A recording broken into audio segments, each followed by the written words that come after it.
من يهده الله فلا مضل له ومن يضلله فلا هادي له أشهد أن لا إله إلا الله وحده لا شريك له تقريرا به وتوحيدا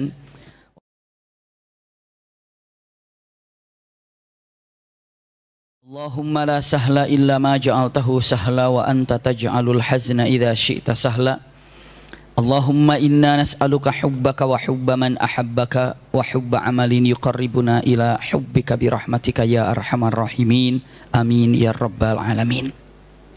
Alhamdulillahirabbil alamin. Mudah-mudahan jumpa kita pagi hari ini seluruhnya disertai dengan rahmat dan berkah Allah Subhanahu wa taala. Amin ya rabbal alamin. Kesempatan yang sangat berbahagia ini kita lanjutkan tentang Sulhul Hudaybiyah. Masih ingat ya? Kalau Bunda agak lupa-lupa, mungkin tadi malam membuka catatannya ataupun melihat YouTube rekamannya, saya tidak mengulang lagi, namun kita lanjutkan Sulhul Hudaybiyah. Ada sih ulangan tapi nggak panjang, sedikit ya. Kenapa? Biar nyambung. Perjanjian Hudaybiyah ini antara Rasulullah dengan orang-orang kafir Quraisy. Pada waktu itu Rasulullah ingin melaksanakan apa awalnya? Umrah. Tapi ada sesuatu yang terjadi, Rasulullah tidak berangkat ke sana, lalu akhirnya terjadilah, untuk singkatnya kesepakatan. Diwakili oleh seorang laki-laki namanya adalah Suhail ibnu Amr. Dan Rasulullah, jumpalah Suhail ibnu Amr bersama Rasulullah dan dibuatlah kesepakatan. Pertama, ala an takhlu bainana wa bainal baiti. Artinya dengan mengatakan kalimat yang ingin disampaikan, kata Rasulullah sallallahu alaihi wasallam, saya ingin masuk ke sini umrah untuk melaksanakan tawaf, tapi dengan kesepakatan yang ada, Suhail ibnu Amr mengatakan, tahun ini kamu tidak boleh, atau kalian Muhammad bersama semuanya, kalian orang mukmin tidak boleh masuk kota Mekah sekarang ini, padahal udah jauh-jauh berangkat dari Madinah ke Mekah. Tapi tidak boleh masuk ke kota Mekah, pulang. Namun tahun depan boleh datang langsung masuk ke kota Mekah, dikasih waktu 3 hari untuk tinggal di kota Mekah, dan tidak boleh membawa peralatan perang kecuali pedang untuk dalam perjalanan saja. Jadi poin pertama, tahun ini nggak ada yang boleh masuk Mekah. Masya Allah. Bagaimana coba Bunda, perasaan udah jauh-jauh berangkat dari Madinah ke Mekah, hanya tinggal beberapa langkah, tiba-tiba di stop dan tidak boleh masuk ke kota Mekah. Dan punten, tahun depan tapi boleh masuk ke kota Mekah dan tinggal di kota Mekah berapa lama? Hanya 3 hari saja. Lalu apa kata Rasulullah? Mengatakan sepakat. Sahabat kaget, ya Rasulullah, kita udah jauh-jauh dari Madinah ke tempat ini, sepakat dalam kesepakatan nomor pertama, yakni kita kembali lagi ke Madinah. Subhanallah, para sahabat ikut pada Rasulullah. Kedua, Suhail mengatakan, alla yatika min rijal atau min rajulin wa in kana ala dinik illa raddadtahu ilaina. Wa qala al muslimun subhanallah kaifa yuruddu ilal musyrikin qad jaa musliman. Ini adalah nomor 2. Nomor 2, kesepakatan siapapun apabila seseorang yang hijrah dari Mekah menuju Madinah yang Islam, maka harus dikembalikan ke Mekah. Bisa dipahami nggak Bunda? Jadi misalnya nih, mulai saat ini perjanjian, kalau dari Mekah orang hijrah ke mana? Ke Madinah. Nah, sampai ke Madinah harus dibalikin lagi ke Mekah. Kembalikan ke Mekah. Tapi kalau ada yang dari Madinah murtad kembali ke Mekah, maka orang Mekah nggak usah membalikannya lagi. Bisa dipahami Bunda ya? Adil nggak ini? Nggak adil, nyakitin ya. Tapi Rasulullah tanpa ragu sepakat. Subhanallah. Makanya para sahabat, ya Rasulullah, bagaimana mungkin orang yang sudah datang ke Madinah hijrah terus kita kembalikan lagi kepada mereka, kepada orang-orang musyrik? Bagaimana mungkin ya Rasulullah? Rasulullah mengatakan, ini adalah kesepakatan, saya sepakat. Masya Allah. Kenapa? Karena Rasulullah melihatnya bukan hanya sekedar melihat daripada mata lahir ini, tapi mata batinnya luar biasa. Kalau dibilangnya punten, bahasa Arabnya itu farasah. Kalau bahasa Indonesianya firasat. Firasat itu dalam bahasa Indonesianya firasat, tapi kalau dalam bahasa Arabnya adalah farasah. Sampai Rasulullah sallallahu, apakah ada firasat dalam Islam? Ada. Rasulullah mengatakan ittaqu bi firasatil mu'min. Hati-hati dengan firasatnya orang mukmin. Karena apa? Fa innahu yara binurillah. Karena orang mukmin itu melihat sesuatu dengan cahaya Allah. Hati-hati kalau firasat orang mukmin ini, subhanallah luar biasa. Semakin soleh, firasatnya semakin kuat. Firasat itu ada. Rasulullah SAW melihat dengan cahaya Allah, tanpa ragu mengatakan, sepakat, sepakat. Cuman ya, yang repot siapa? Para sahabat. Yang pertama kita balik. Yang kedua, kalau ada orang yang punten datang dari Mekah, datang ke Madinah, harus diapakan? Dibalikin. Baru Rasul bilang, sepakat. Baru Rasul bilang, sepakat. Tiba-tiba, ada seorang laki-laki yang berlari dari kota Mekah dengan teriakan, dengan ucapannya, kami alhamdulillah akhirnya kami bisa hijrah juga, alhamdulillah, dalam keadaan masih dirantai. Dia kabur dari mana? Dari Mekah menuju ke Madinah. Tapi mau ke Madinah kan ada orang-orang mukmin di sana. Akhirnya dia bilang, alhamdulillah akhirnya kami bisa juga ke Madinah, jumpa dengan orang-orang mukmin. Lihat, disambut oleh orang-orang, wah iya, kasihan ini orang yang terpedaya, orang terzolimi mukmin di kota Mekah. Ternyata laki-laki ini namanya adalah Abu Jandal, atau dikatakan Jandal ibnu Suhail ibnu Amr. Jadi anak daripada Suhail ibnu Amr, yang mana Suhail itu sekarang sedang membuat apa? Perjanjian bersama Rasulullah SAW. Ternyata anaknya Suhail itu apa? Islam. Dia lari dari Mekah menuju Madinah. Tapi karena sudah ada perjanjian, kata Suhail mengatakan, Muhammad, bukankah perjanjian kedua sudah sepakat? Iya. Buktikan yang pertama saat ini. Dengan janji nomor 2 itu, balikin ini. Anakku balikin. Baru kata Rasulullah mengatakan kalimatnya, Abu Janda atau ya Janda, maaf, kamu kembali lagi ke Mekah. Lalu dengan mengatakan, Jandal ini bukan janda, bukan jandal. Iya. Bukan janda, jandal. Maka dikatakan bukan Abu Janda, tapi Abu Jandal. Kalau Abu Janda kan ibu tahu kan? Iya. Iya, yang pengen kelihatan pintar tapi enggak gitu. Iya. Itu namanya. Iya. Punten bahasanya ya. Saya nggak mau bahas itu. Iya. Tapi yang namanya Abu Jandal, ya. Abu Jandal itu luar biasa. Kenapa? Abu Jandal ini datang meninggalkan kota Mekah, datang ke Madinah, belum sampai ke Madinah, baru grup kumpul bersama orang-orang muslim. Tapi kata siapa? Kata yang namanya Suhail ibnu Amr, yang mana Suhail ibnu Amr ini adalah bapak daripada Abu Jandal. Dia bilang, Muhammad, buktikan poin yang kedua sekarang. Apa? Balikin anakku ini. Para sahabat, ya Rasulullah, dia itu udah ikut kita, dia tuh muslim. Kata Rasul, tapi udah barusan ini udah sepakat. Kata Sayyidina Ali, ya Rasulullah, belum tercatat ini. Rasulullah mengatakan, sudah cukup dengan ucapan.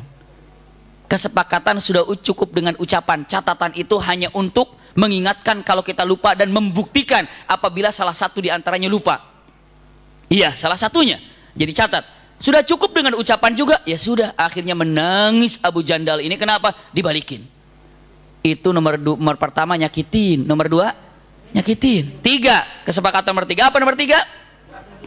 Iya, dengan mengatakan istalahal fariqan ala wad'il harbi anin nasi 10 sinin. 10 tahun gencatan senjata.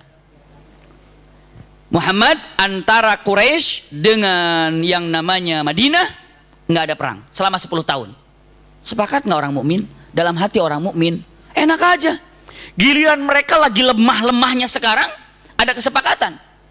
Padahal kita lagi apa sekarang? Lagi kuat-kuatnya nih. Maka ada kesepakatan. Gimana kita menyerang? Waduh, nunggu 10 tahun. Tapi Rasulullah tanpa ragu, sepakat. 3. Keempat, ini penting bunda. Keempat, ya.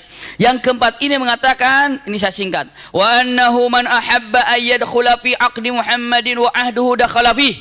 Wa man ahabba ayyadkhula fi aqdi Quraisyin wa ahduhum dakhala fih. Artinya adalah, sekarang ini, siapa kan sudah jelas. Kelompok Rasulullah Madinah, kelompok Quraisy Mekah. Semua kan jazirah Arab banyak bunda. Siapa di antara kabilah-kabilah Arab yang mau punten simpatisannya Muhammad atau Rasulullah ataupun Madinah, silahkan. Jelas sekarang ini. Kalau kemarin-kemarin nggak jelas. Ini kabilah ini ikut Muhammad, ikut Quraisy nih. Ini kabilah. Sekarang jelas. Yang mau ikut Quraisy, kabilah mana saja. Yang ikut mau yang namanya apa? Ya, mau ikut yang namanya Madinah, silahkan. Ada 2 kabilah besar, ada Banu Bakar. Banu Bakar ini mengikuti saya bersama Quraisy. Kenapa? Ada 2 kabilah besar, Khuza'ah dan Bakar. Khuza'ah dari dulu nggak pernah beres-beres, berantem aja kerjaannya. Maka begitu disuruh milih mana yang mau ikut ke Muhammad, apa mau ikut ke Mekah, mau ikut ke Makkah, apa mau ikut ke Madinah. Ini Khuza'ah dan Bakar ini nunggu-nungguan. Kalau Bakar Mekah berarti kita Khuza'ah, apa berarti kita Madinah. Kalau kita Madinah berarti dia pokoknya nggak mungkin bersatu tuh kabilah itu. Makanya ketika Bani Bakar, saya ikut dengan Quraisy, Khuza'ah tanpa ragu, aku ikut bersama Muhammad. Karena awal mulanya memang itu musuhan dua-duanya, nggak mungkin ketemu. Dan dari situlah nanti akan ada cerita khusus Bani Bakar dan Khuza'ah ini. Catat aja dulu namanya, catat aja tulisannya, dan letaknya harus tepat di mana. Mati begitu nyari nggak susah. Pernah nulis di mana Khuza'ah tuh, di mana tadi, di mana? Oh ternyata di catatan yang lama. Kenapa tiap Kamis ganti catatan katanya? Subhanallah. Iya, ada Khuza'ah, ada Bani Bakar. Saya dipahami sampai di sini ya. Saya lanjutkan Bunda. Ini penting sekali. Siapa yang akan ikut bersama pasukan Muhammad, monggo silahkan. Siapa yang mau ikut dengan pasukannya Quraisy, silahkan. Dan tetap ada satu perjanjian gencatan senjata, baik itu untuk Madinah dan untuk Quraisy, nggak boleh ada peperangan, juga untuk para pengikut-pengikutnya atau para simpatisannya. Bisa dipahami nggak Bunda? Sekarang Bani Bakar ikut bersama siapa? Quraisy. Bani Khuza'ah ikut bersama siapa? Rasulullah. Bani Bakar dan Khuza'ah bermusuhan nggak dari awal? Bermusuhan. Tapi sekarang ini karena sudah terikat dengan perjanjian untuk gencatan senjata antara Mekah dan Madinah, berarti Khuza'ah dan Bani Bakar punten terikat dengan perjanjian itu. Terikat. Kenapa? Kalau Bani Bakar bikin masalah dengan Khuza'ah, berarti sama halnya punten-punten membatalkan daripada perjanjian ini. Bisa dipahami nggak nih? Iya. Saya lanjutkan, punten. Setelah itu sepakat 4 poin. Kalau dicek Bunda semuanya 1, 2, 3 itu cukup merugikan. Tapi nomor 4 ini lumayanlah jelas akan kelihatan mana musuh mana kawan. Tahu. Punten, saya lanjutkan. Sekarang kita lihat. Kalau dicek ternyata subhanallah, begitu selesai semua pulang. Tapi Bunda, apa yang terjadi? Begitu perpulangan dalam para sahabat dalam keadaan sedih, umroh nggak jadi. 1. 2, apa tadi? Yang Islam hijrah ke Madinah harus diapa? Dibalikin. Ketiga apa? Gencatan senjata. Yang keempat apa? Iya, silahkan simpatisan mau ke sana atau mau kemari silahkan. Saya dipahami 4 ini ya. Semua pada diam aja selama dalam perjalanan. Ternyata ada firman Allah Subhanahu wa taala. A'udzubillahi minasyaitonirrajim. Ini firman Allah Subhanahu wa taala surat Al-Fatah ayat 1 sampai 3. Inna fatahna laka fatham mubina liyaghfira laka Allahu ma taqaddama min dhanbik wa ma ta'akhkhar wa yutimma Hudaybiyah. Perjanjian Hudaybiyah ini itu umat muslim mulai diangkat menjadi nabi. Di kota Mekah Rasul berdakwah 12 tahun. Lalu ke kota Madinah 6 tahun setelah Sulh Hudaybiyah. 12 tambah 6 berapa? Berapa tahun? 18 tahun. Subhanallah. Kalau dikatakan dengan ucapan setelah Sulh Hudaybiyah Rasulullah futuh Mekah, merebut kemenangan Mekah, hanya 2 tahun. 2 tahun setelah Sulh Hudaybiyah Rasulullah kembali ke Mekah dengan membawa 10.000 pasukan. 10.000 pasukan. Punten, 2 tahun mendapatkan 10.000 pasukan. Apa masalahnya? 2 tahun dapat 10.000. Bisa dipahami Bunda? 18 tahun dapat berapa tadi? 1.400. Hanya waktu 2 tahun saja 10.000. Pertanyaan, kenapa? Ada apa? Ini pentingnya Sulh Hudaybiyah. Masalahnya apa? Nanti kita buka sedikit-sedikit agar ibu tahu dulu. Mengatakan Al-Quran mengatakan setelah Sulh Hudaybiyah, padahal setelah 4 perjanjian ini Al-Quran mengatakan ini adalah apa tadi? Kemenangan. Apa buktinya? Sebelum saya paparkan satu persatu, tapi kemenangan apa buktinya? Bunda jawab, kemenangan yang ada, bayangkan sekian tahun hanya keluar berapa? 1.400. Tapi 2 tahun setelah Sulh Hudaybiyah berapa? 10.000. Bahkan nanti setelah beberapa tahun, waduh, Islam menyebar. Kenapa? Ada apa dengan Sulh Hudaybiyah? Efeknya yang luar biasa. Apa efeknya dari luar biasa ini? Kadang-kadang begini Bunda, ketika dibilang mengatakan ada seseorang, misalnya seseorang itu lagi bangun rumah misalnya. Setelah dia bangun rumah, dia bikin got untuk di jalan raya. Gara-gara bikin gotnya salah, misalnya telat, akhirnya gotnya hancur, akhirnya jalannya rusak. Dan bukan hanya sekarang rusak, jalannya cuma kepake setengah karena gotnya yang dipakai, yang sedang direnov apa? Nggak jalan. Tapi efek daripada secuil itu 5 kilo macetnya. Bisa mungkin nggak? Mungkin gitu. Bisa. Ke apa sih? Masalah got. Got cuma gini doang? Iya. Tapi macetnya luar biasa. Sepele kelihatannya, tapi macetnya luar biasa. Kelihatannya Sulh Hudaybiyah kecil, tapi apa? Efeknya luar biasa. Efeknya luar biasa. Kita lihat dulu nih.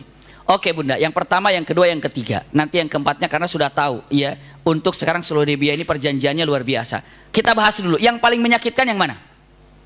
Kita bahas yang pertama dulu ya. Yang pertama itu sekarang pulang, tahun depan datang. Sekarang pulang, tahun depan datang. Subhanallah. Pulang ke mana? Pulang ke Madinah. Tahun depan datang ke Mekah. Punten-punten. Secara kasat mata rugi. Kenapa? Harus balik. Tapi sebenarnya kemenangan. Kenapa? Tahun depan bisa masuk ke kota Mekah dengan aman, dengan tentram, dengan tenang. Itu membuktikan musuh sudah mempersilahkan masuk ke rumahnya. Bisa dipahami? Seperti itu. Jadi apa? Maksudnya apa? Musuh Rasulullah ini kan orang Quraisy. Seakan-akan dengan mengatakan sekarang pulang, tapi besok mau datang. Kira-kira punten-punten bahasanya Bunda. Punten, ini hanya sekedar perumpamaan saja. Bunda tiba-tiba begitu mau masuk ada di luar ada pencuri, udah siap. Jangan munci sekarang. Sekarang balik aja, besok datang ya. Kira-kira kalau begitu menang nggak itu kira-kira? Kata ibu, oh hebat aku usir pencuri itu. Tapi aku suruh datang besok dia. Salah. Jangan datang. Nah seakan-akan punten, bukan saya mengatakan